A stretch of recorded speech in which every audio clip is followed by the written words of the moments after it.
Hey everybody, welcome to this week's layout and a little bit of a project update as well. Today is going to be a long video for you. It's probably going to be 30 minutes. I'm going to talk about some future projects. I'm going to show you what I've been working on this past week. I'm going to discuss at the very end, the last couple minutes is going to be kind of about physical fitness, just because it's that time of year and a lot of people waste a lot of time and waste a lot of money by buying and doing the wrong thing. So that's just like a public service announcement at the very end. So, and I'll let you know when that's about to come on. So if you don't want to watch it, that's perfectly fine, because it's not model railroad related, but it is related to your health. And the longer you're on this earth, the more model trains you get to produce. So it is model railroad related. So, hey, so what you're looking at here is a 3D printed model of, I think it's called Neenah, Wisconsin. It is a grade crossing tower. It is produced by Whistle Stop Models. John Chase sent me this. I've probably had it a week and a half, 2 weeks. But here in the very near future, I will be cutting all the support structures off, painting it and putting in windows and detailing it. I will go through and tell you the dimensions, and we will find a appropriate place on the layout to put it. So I'm really kind of excited about doing this and working with John, and hopefully I can get more models from him in the future. Speaking of 3D printed models, I have a couple right here as well. This is the deck to an F-38 Pennsylvania Railroad flat car. This 3D printed kit by Eric Ernest at ernesttrains.com. And I also have two nickel plate cabooses that he has built for me as well, that I will go through and show you how to prep them for paint and decal, and then put them on the layout. He will have his own separate video series as well. So what else have I been working on? Oh, you know, it's funny, I can barely set that thing down, but it'll sure jerk when I take it off. So I'm doing a little DCC work. My friend over at Georgia Sunbelt, Anthony, had made comment to me one day that he has a bunch of these Atlas Cato yellow box locomotives, and he would like to see a video on how to install DCC. So that video will come out here in a couple of days. I'm excited to have a couple of Virginian and Ohio Alco RS11s running on the layout. This one here has been getting its break-in runs in. It's got about let's see, probably 45 to 60 scale miles on it, and this running pretty good. I had to make some modifications to this one compared to other RS11s in the past, and I will address that in the other video that should be coming out probably on Thursday, probably Thursday. No updates on the V&O F7s. I'm still pretty pissed off that the windows didn't fit, and I haven't really worked on them at all since, because every time I think about it, I get mad. But they do look good, don't they? I like the weathering on that one. I don't know why. All right, let's go to the other room. All right, so all I did on this area was shave down some foam and kind of do a lot of thinking. A lot of work to do here still, but I believe it's looking better. My goal is, when you're down here at trackside, you're not really going to see both the tunnels at the same time. So I know Dwight was concerned about that in the narrow distance there. And when you're on this side of the layout, you shouldn't see them at all, which is the plan. But things are coming around. I still need to weather the ties and put the ties in underneath this turnout. And I'm gonna have to sand and cut to get a better transition between the gate and this portion of the layout right here. Let's go on the other side here. Now this is just a mock-up, but I like how it's looking. I think it's going to look okay. What I have done here Hang on. I can set this down without dropping it. So all I did was I cut a piece of wood that would fit underneath here, and I don't know how I can cut it exactly, but it's still a little loose, but when the train goes over it, it touches it a little bit. What I did was got rid of all the little scrap pieces of wood on here and did some measuring and some cutting and cut some pieces that would get rid of all that stuff, to clean it up some and to figure out the distances I needed from the green foam to the bottom of the abutment here, so I could get all that stuff cut. And I found what I needed, and then I did it. I also, if you remember, you go back to the last video, and where's my pointer at? Hang on. All right, I think this is gonna be a lot better. I hate having my hands in the picture, and lately I've been talking about it. I've really got bad about it. So I dug through all my parts, and I found this part of the bridge abutment here that works with this girder bridge. I also soldered the rail joiners here, and here. I cut out a big section here because there was about a 1-inch gap between these two girder bridges. I took a little tiny piece of like maybe an 1/8 inch piece of like white styrene I-beam. I glued it down here, and then I soldered the track together here, and that makes a pretty decent connection. It doesn't bend or anything like that, and it looks good, and you can't even see that little piece of plastic down here, so that works out well. As I was saying, I cleaned up all this stuff here to get a better idea of how much space I'm going to have, and I put this 24-inch radius track down here just to kind of get an idea of how it would look with a couple of cars and locomotives on here.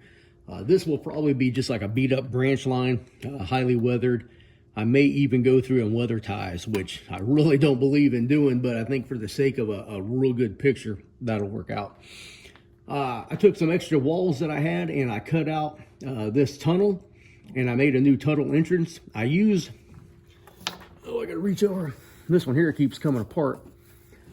I glued these two halves together to make one, and the back of this stuff is kind of slick, and the glue did not adhere to it at all, even though I put like a little piece of wood back here to kind of bond everything together, and it didn't work. So this will probably get gone at some point, but for right now it's sitting back over here as like a mock-up. And I'll pull it back around here and let you see what that looks like. I need to build me a piece to go between the abutment and this piece of foam here that will support the track, and also the contours down this way. This part of the foam will be shaved down at just a slight angle. Hope you can see this, kind of like this, maybe like a 5-degree angle or something. And this is just basically going to be sheer rock on both sides. This back corner over here, this whole back section, more than likely would just be trees, a whole bunch of tall trees, and then I don't want to call it a mountain because it's only going to maybe about 8 inches tall, maybe a little bit taller than this, and going up. I don't know if you can see that or not. So it'll be up here, probably start off here. This is 6-8 inches or so, 2, 4, 6, about 6, and it'll start raising up. So this whole little area here is 30 inches. So in the next 30 inches, I'll probably go up 3 inches and keep going up that same angle all the way up. Let's see, where are we at now? Let's pan around here.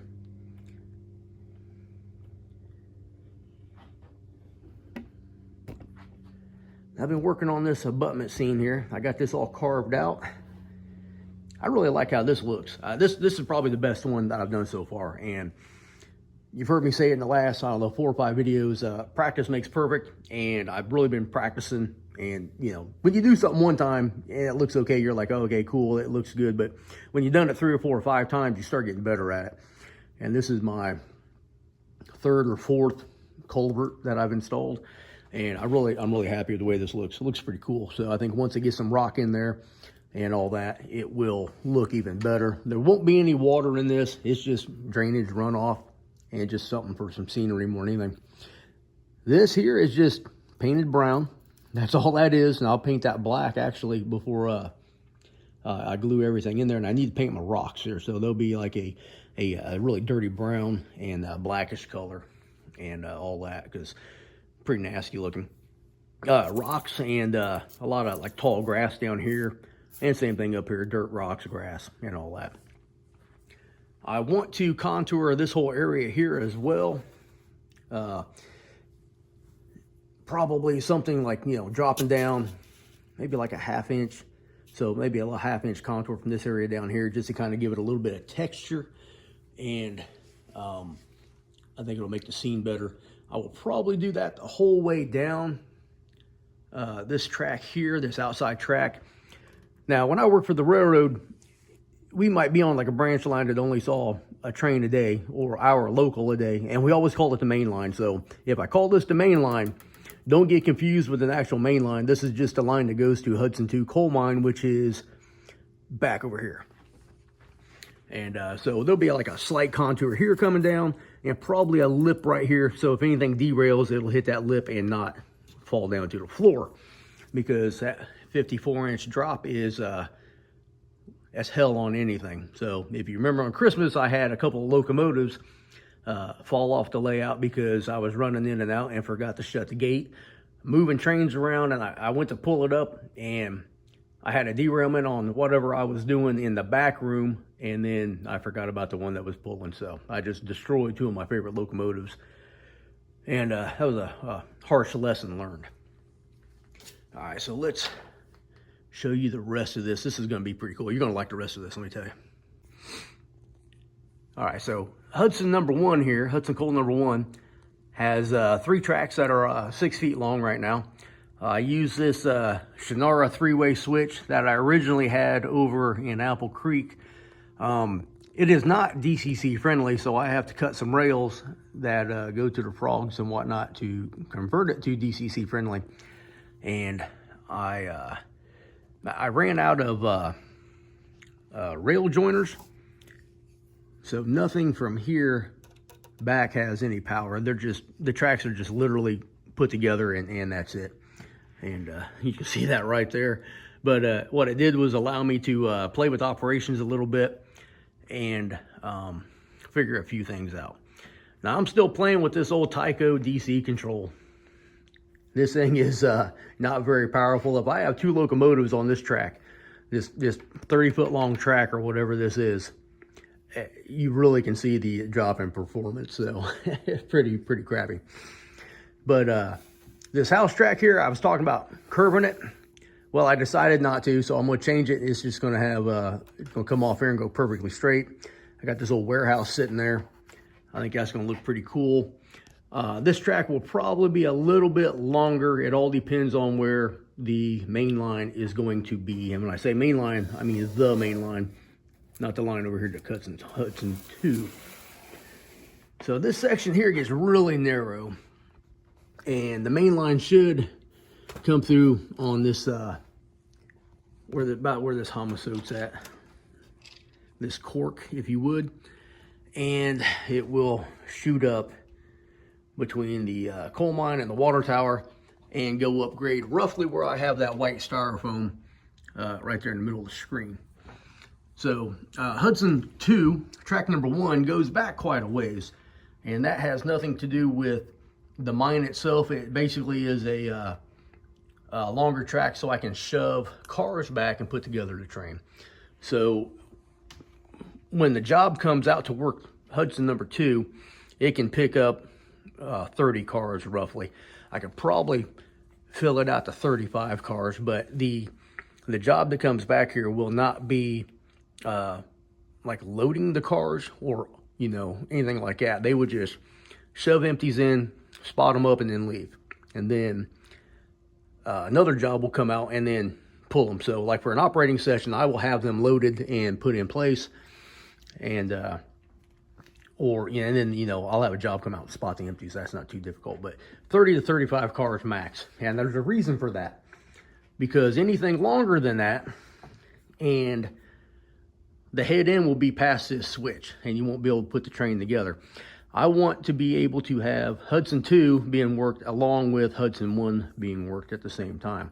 Hudson 1 has a lot of restrictions whenever you're pulling cars. So I think right now there's about 35 cars right there, 30 to 35 cars. And you can only hang on to about 15 and clear the switch up here.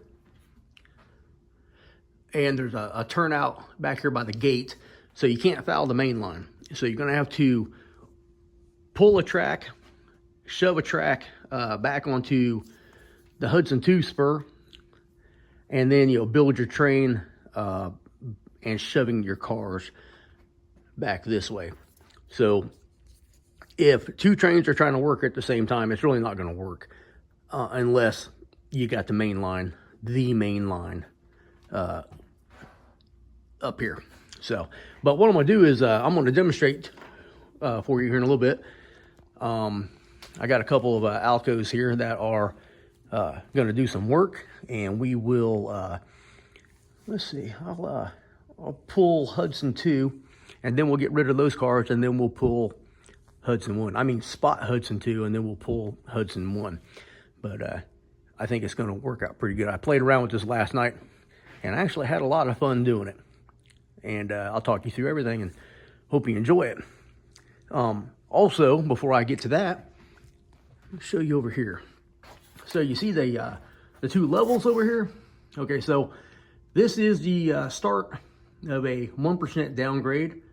And what I've done is taken the 2% grade that Woodland Scenics makes, cut off every single piece and stretched them out from 2 feet to 4 feet. Because this is what they look like.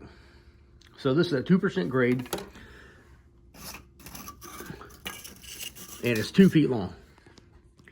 So if you take that and you stretch it out by, 2 more feet, it becomes a 1% grade. And these foam ramps will run all the way down here for 32 feet, and they should end right in this area right here, and then curve through, come around, and then there'll be a 42-inch radius curve over here, and then it'll run down basically this line between the green foam and the brown foam all the way down, and that part's going to be inside the mountain. The reason I'm having so much trouble figuring all this out is because it's not the plan. It was never the plan, and this is just something I came up with just a couple weeks ago. So I'm kind of doing all the calculations in my head and whatnot as I'm building it. And at the same time, I cross my fingers that it's going to work. All right, so over here, let me tell you this part. So with the main line running roughly back here, I'm going to extend this track, this house track, probably maybe 6 more inches. And then these 3 tracks will get probably another 18 inches of track, and probably, be able to put another 12 cars in there, which will make working this a little bit of a headache if you're pulling all that out at the same time.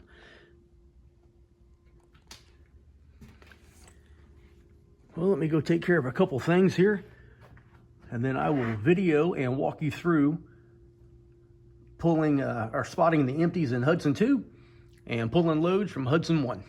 And if I only have a handful of people here working and performing operations, I can have the same job, shove Hudson 2 in and spot it up, and then come over and pull Hudson 1. So it really, I don't have to have that as 2 separate jobs. But if I have a whole lot of people here, I can have 4 jobs working this area. One job spotting Hudson 2, another one spotting Hudson 1. And then after they get their motors back to the yard, then have somebody else, 2 more crews, come back out and pick everything up. But that's all like if I get really, really busy, but I doubt that's going to happen anytime soon. So stand by and we'll get to it. Hey, so in the split second that these chapters ended and the new one began, I went and got the mail, and I got a bunch of stuff that came in today. So I'll focus on these undecorated locomotives that I talk about. Last week I was asking for input on what I should paint them. Well, a lot of great comments, but what I've decided to do is go pure fantasy and make these Wheeling and Lake Erie. So on my model railroad, the nickel plate did not merge with the Wheeling. It just owned 50%. My Virginian owned part of the nickel plate, part of the Wheeling, part of the Allegheny Midland, and therefore they were all kind of like a Van Swearington type organization. They all owned each other, but yet they were not merged. Now, I'm throwing the Virginian and Ohio in there as well as a partner in this conglomeration. And then in later years, we all got together and formed the Appalachian lines. And that way there I can have all my favorite railroads when I was growing up, and I can have a whole lot of latitude when I paint and do anything I want to do like that. So these 425s, there's my finger again. Damn, where's my pointer? Will be painted in the same scheme as this Alco demonstrator. But what I've done is I've purchased some Wheeling and Lake Erie decals. Now these are modern Wheeling and Lake Erie decals, and I wish the Wheeling and Lake Erie was more like the steam days and they were smaller, but they'll just say W&LE on the side. And I think that's going to be pretty cool. There's also a very small Wheeling and Lake Erie coonskin right here. And I have found a few online that are some of the coonskin symbol type things like badges, herald, whatever, that are blue. So at some point I'm going to have some of these locomotives painted blue and white like Virginia and Ohio, with a white nose with a blue Wheeling and Lake Erie emblem on there, and a very small like a V&O down here or something like that to denote that the V&O ordered them, the V&O owns them, but they're on long-term lease to the Wheeling. And they'll be painted in the V&O blue and white scheme, so that way there, if V&O wants them back, they cancel the lease, and then they don't have to do a whole lot to repaint them and put V&O on there. So I think that'll look pretty cool. And I found the Red Herald also. I'll put them at the end of the video, and you can check them out, or maybe at the end of this segment. And I'm thinking of doing something really ridiculous, like get a Frisco locomotive, which was red and white, and make that a Wheeling unit as well with the Red Herald on the nose. And that's just something that popped into my head. I actually dreamed that the other night, of all damn things, but I thought that was kind of cool. So we'll see what happens in the future.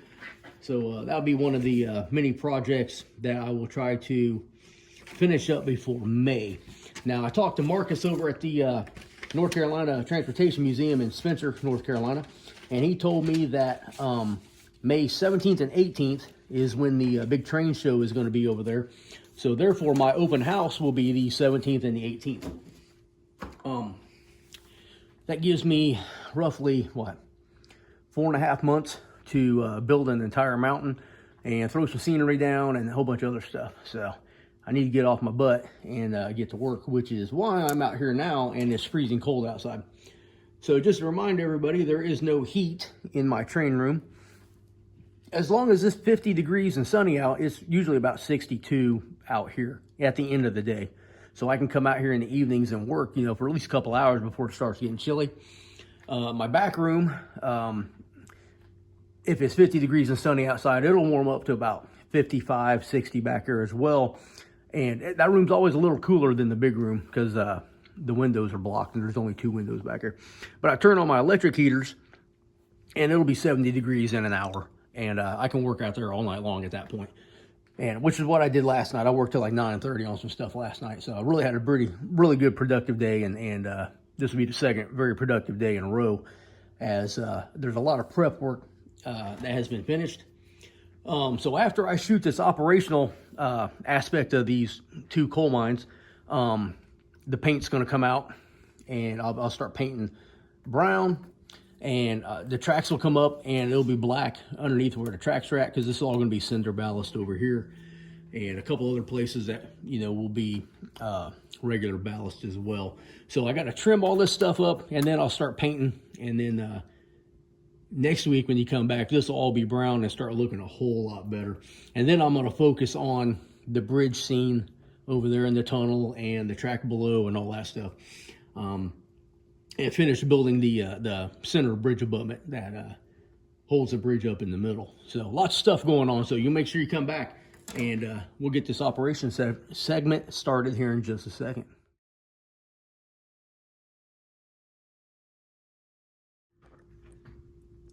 All right, so we're over here at the far end of the layout at what will one day become Henthorn Yard. So the train that we're going to work over at Hudson Coal Mine number 2 will originate in this yard. Now, even though it's only 30 feet from the yard to the location of the switch to work the mines, that's not the way we're going to work this. So every train that goes to Hudson Coal Branch will originate in Henthorn Yard here and travel with its timetable east, which will be that way. So it will travel approximately 240 feet and then pull all the way over here to AC Tower, which will be right here.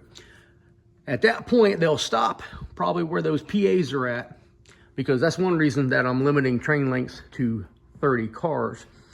And then at that point, they will get permission from the dispatcher to reverse in the block. They'll throw this turnout and they'll start shoving in on the Hudson Coal Branch.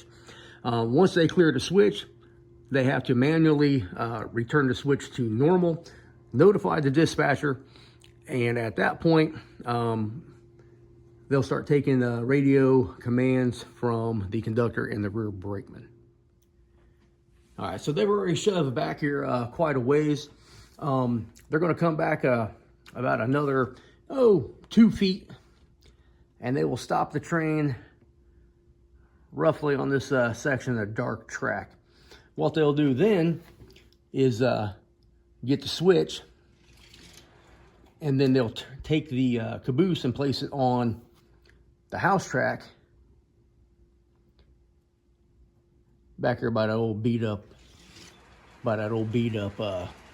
shed right there. Now, since I have this hooked up, the electrical hooked up, and I cannot shove the caboose all the way back here, just use your imagination for a second as we put this back here the old-fashioned way, when you can't get the job done fast enough and the dispatcher's not paying any attention. All right, so at this point, we'll start shoving back. The rear end brakeman has already started to walk back, and he's got this switched to number 2, which is this track here. He's already got that lined up. So we'll shove in about, I don't know, about 10 cars here.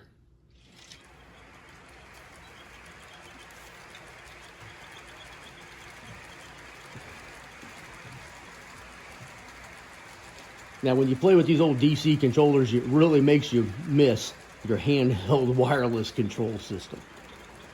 So like I said, we're going in about 10 cars. We need 7 more, 5 more, 4, 3, 2. Oh, engineer, stop too soon. Come on, engineer. A little more. And there we go. We'll run up here and make a cut. Now, anytime the train stops when you're spotting cars on my layout, you have to wait 1 minute. We're not going to do that because it's just a video. So use your imagination once again. So the cars will be cut after the brakes are tied down, and the brakeman jumps up on that car. We'll pull up roughly 6, 7 car lengths, and then get the switch right, and then we'll shove back into number 1.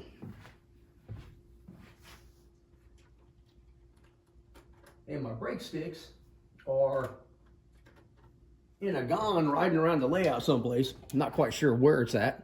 So once again, the old-fashioned way, just use your hands.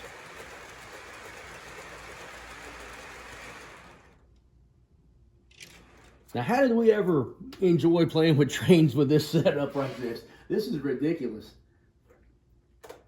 DCC has absolutely spoiled me, and I like it. Okay, switch is right.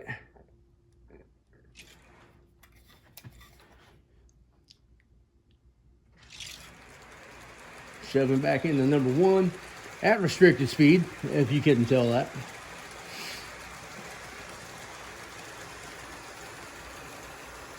Now there's a block at the end of this track, so I can only go so far, but 3 cars are gonna hang out.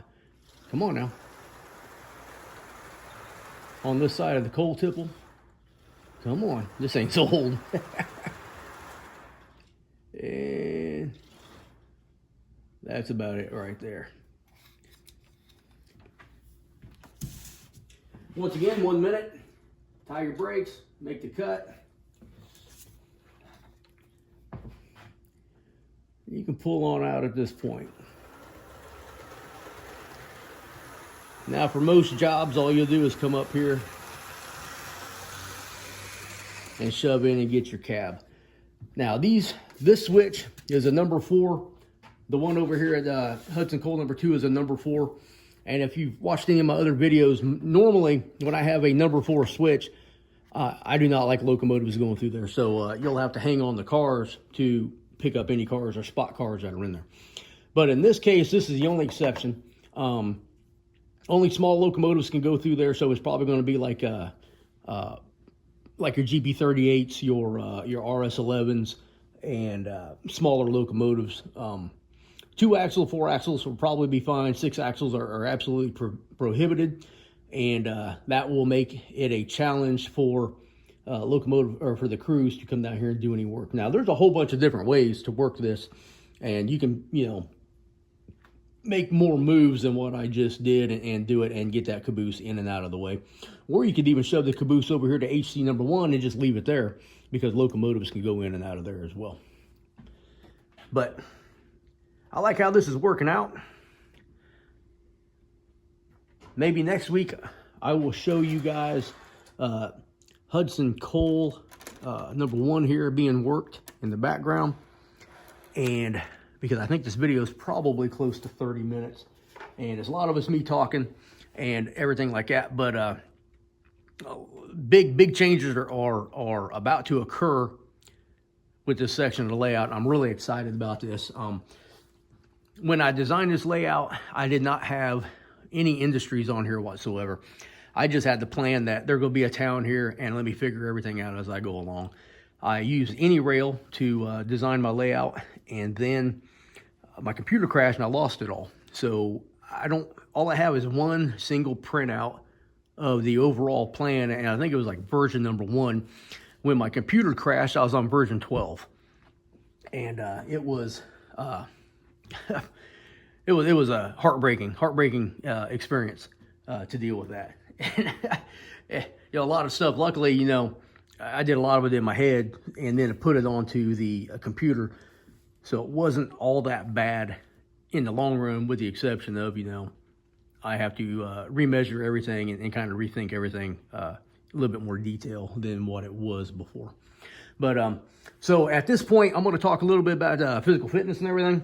So if you want to hear what I got to say, it's probably about 3 or 4 minutes long, and it might help you out in the long run. And if you don't want to watch that, you can go ahead and stop watching here. Like, comment, subscribe if you haven't done so. 60% of my viewers are non-subscribers, and I'm at 273,000 views. So that's tens of thousands of views from non-subscribers that my channel has had in the last 2 years and 4 months since I created it. So please subscribe. I'm not going to beg you, but that would help me out. It helps the channel out. It changes the algorithm. The more comments, the more likes, the more subscribers, the more it goes, the video will go into somebody else's feed, and other people will watch. So help me out. Help me make a couple of dollars. Decoders are expensive. Thank you for watching. Stand by for some physical fitness information. Thank you. Hey, how you doing? I appreciate it if you're watching this part of the video. If you didn't know, I spent 27 years in the Army. Physical fitness was a very important part of my life. It still is. I'm at the gym 5 to 6 days a week, depending on, what my schedule is, my workout schedule is. I also personal train part-time, and I think I do a pretty good job with it.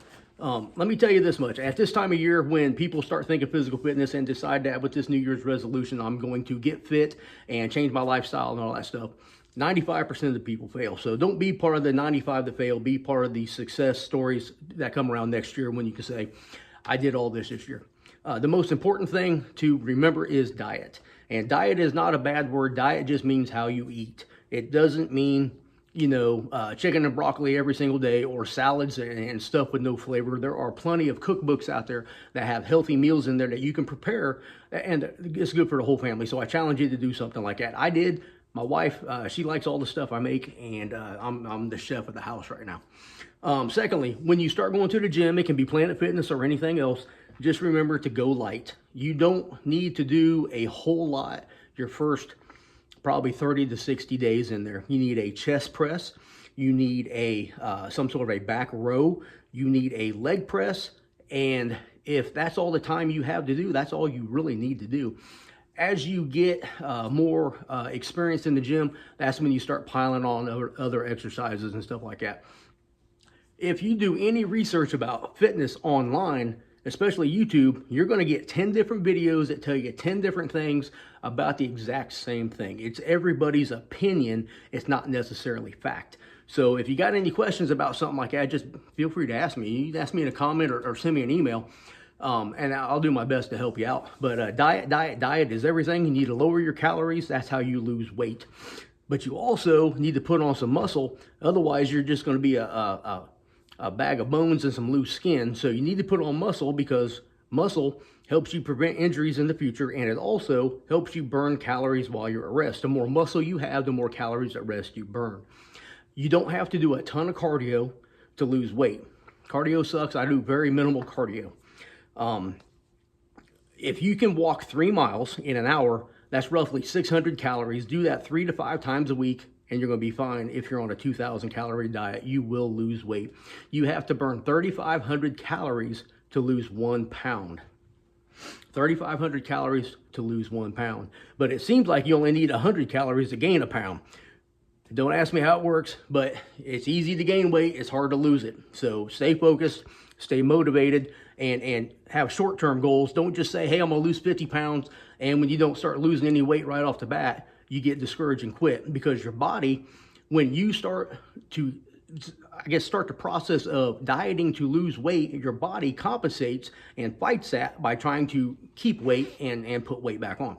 So you have to really kind of put an effort into it, especially in the beginning. And once again, short-term goals. Don't weigh yourself every single day. Weigh yourself maybe once a week to once a month. And always do it the same day at the same time. And make sure you're naked, because your clothes have weight to them. My wife will want to go in there and get on the scale wearing some freaking boots. I'm like, you got 5 pounds of boots on there and you're complaining that you're overweight. You're not overweight. Your boots weigh freaking 5 pounds. Get naked, get on the scale. Lastly, the scales that have the body fat on there, they're not right. 90% of them are wrong.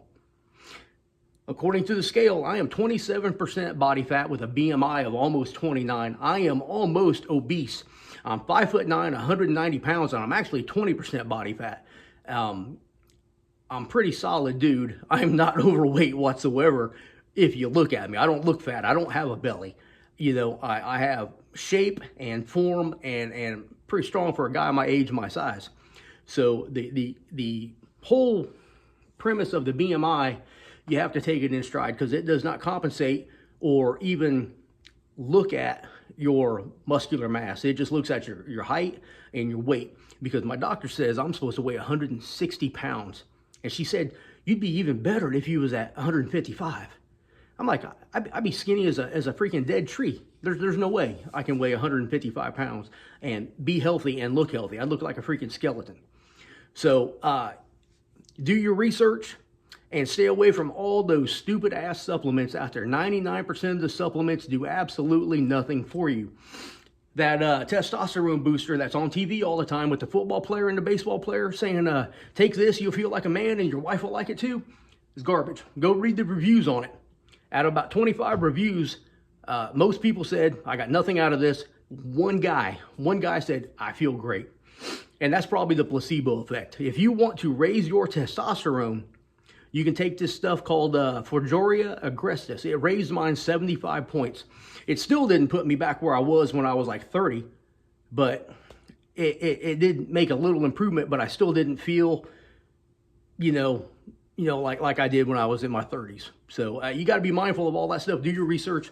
Hormone therapy, there's nothing wrong with that. I'm on testosterone. My testosterone's off the scale right now, and I feel incredible. And trust me, my wife's tired of me being on top of her all the time. She's like, get off me. She's faking being sick all the time now because I feel like I'm 30 again. And I like it. With that, if you got any questions, feel free to send me an email or a comment or something like that. I make myself laugh. And yeah, once again, if I'm talking funny, I ain't got no tea, so keep your comments to yourself because the new ones are in the mail. Thanks for watching. Like, comment, subscribe. See you next time.